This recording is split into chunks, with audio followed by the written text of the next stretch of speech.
राजा अपने भरोसेमंद वजीर के पास जाता है और उसे सारी व्यथा कह सुनाता है। राजा की सारी बात सुन वजीर बोला, महाराज, यदि ऐसा है तो आप उस लड़की से विवाह कर लीजिए। हो सकता है उससे ही हमें अपने राज्य का वारिस मिल जाए। राजा को अपने वजीर की बात उचित लगी। अगले दिन वो अपने वजीर को भी साथ ले जंगल में उसी स्थान पर जाता है जहाँ उसकी मुलाकात मोहिनी से हुई थी। राजा झरने के पास गया और उसे आवाज दी, पर कोई नहीं आया। जब बहुत बार आवाज देने के बाद भी मोहिनी नहीं दिखाई दी तो राजा का वजीर उसके पास आया और बोला, राजन, हो सकता है वो आज आई ही ना हो। आपने बताया था वो पास के ही गांव में रहती है, हमें वहीं चलकर देखना चाहिए। राजा और उसका वजीर दोनों अपने घोड़ों के ऊपर सवार हो पास के गांव में जाते हैं। मोहिनी का नाम पूछते पूछते दोनों उसके घर पहुंच जाते हैं। दो शाही व्यक्तियों को शाही घोड़ों पर देख गांव वाले भी कौतूहलवश आस पास जमा हो जाते हैं। राजा घोड़े से उतरकर झोपड़ी के बाहर जाता है और मोहिनी को आवाज देता है। राजा की आवाज सुन जब मोहिनी रोनी सूरत ले झोपड़ी से बाहर आती है तो उसकी आंखों में आंसू थे। जब राजा ने कारण पूछा तो एक गांव वाले ने बताया,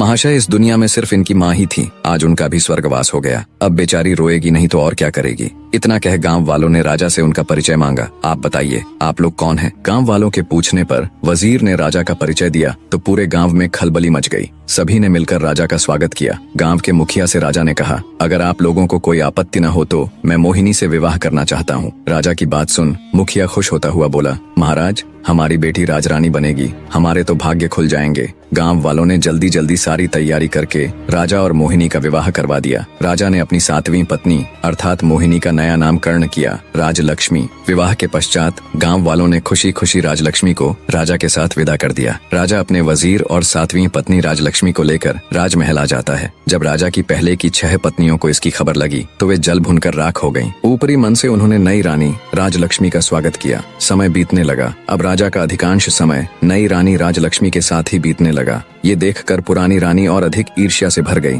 परंतु राजलक्ष्मी को इसकी भनक तक नहीं थी। वो भोले भाले स्वभाव और एकदम साफ दिल की औरत थी। वह बाकी रानियों को अपनी बड़ी बहन की तरह सम्मान देती थी। समय बीता। एक दिन रानी राजलक्ष्मी ने राजा को शुभ समाचार दिया कि वो पिता बनने वाले हैं। रानी के मुख से ये बात सुन राजा जयसिंह की खुशी का कोई ठिकाना नहीं रहा। वो खुशी से रानी राजलक्ष्मी को गले लगा लेता है। राजा तुरंत कुल गुरु को बुला उन्हें आदेश देता है कि अब से नित्य प्रति रानी राजलक्ष्मी को धार्मिक और प्रेरक कथाएं सुनाई जाएं। नई रानी के गर्भवती होने का समाचार जल्दी ही पूरे राज्य में फैल गया। चारों तरफ बधाइयों की धूम मची हुई थी। बने रहे।